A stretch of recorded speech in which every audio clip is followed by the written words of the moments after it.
Top 5 logical fallacies in the social justice movement. There's a disturbing trend in the social justice movement where science, data, facts, and reason are sacrificed for ideology.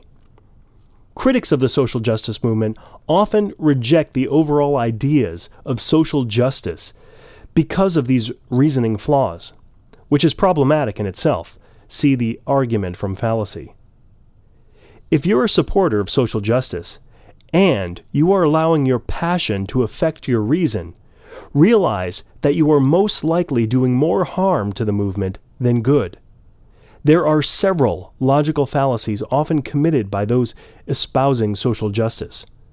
What follows is a list of what I found to be the most common. For more examples and details, see these fallacies at logicallyfallacious.com. First, I want to make it perfectly clear that logical fallacies are independent of politics and religion. They're committed by people all over the political and religious spectrums. Yes, some more than others. But no group is immune to them. I do my best on this site to remain fair when dealing with issues of religion and politics, at least in the sense that I'm conscious of my biases and factor those biases in my evaluation of fallacies. Despite my political and non-religious leanings, my only enemy is unreason. I have no problems with a full-on intellectual assault of bad ideas and arguments, even if the bad ideas and arguments ultimately support my political or religious views. So here we go. The top 5 logical fallacies in the social justice movement. 1. Overextended outrage. This is a form of poor statistical thinking where one or more statistically rare cases are implied to be the norm or the trend without evidence, for the purpose of expressing or inciting outrage toward an entire group. It is a form of extreme stereotyping, based on the cognitive bias known as the group attribution error. An example within social justice. 2 bigots brutally assault a gay man in Mississippi.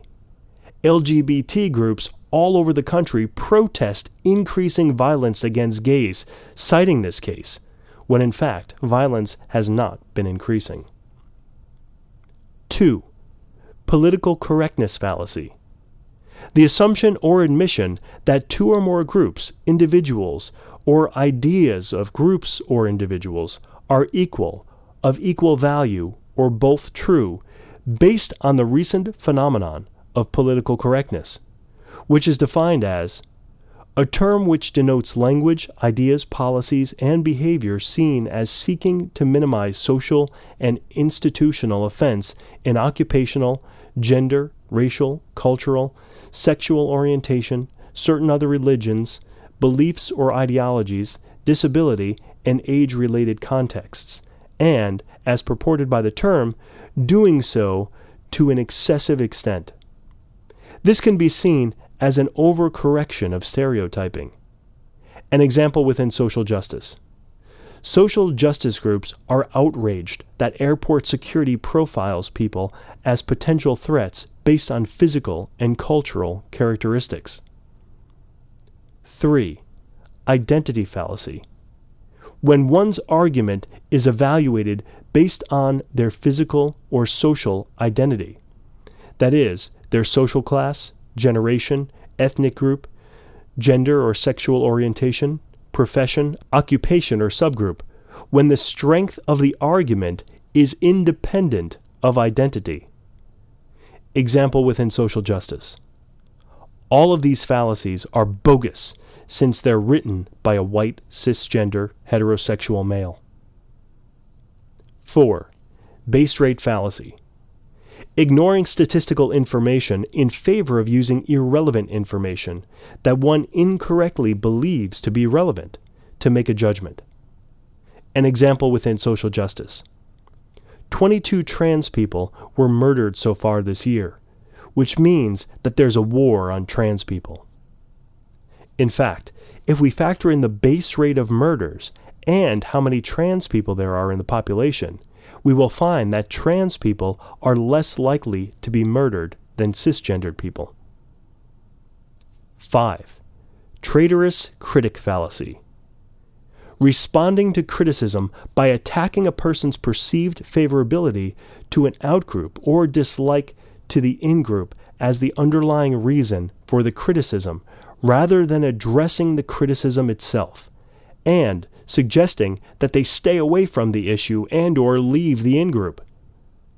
An example within social justice: calling anyone who criticizes ideas in social justice a bigot, racist, Nazi sympathizer, etc., even if that person considers themselves a proponent of the movement. There are dozens more that I often find in arguments about social justice, but these are by far the most common. Keep these in mind when you argue for what you believe is social justice, and remember that the more unreasonable your arguments are, the more damage you're doing to your cause.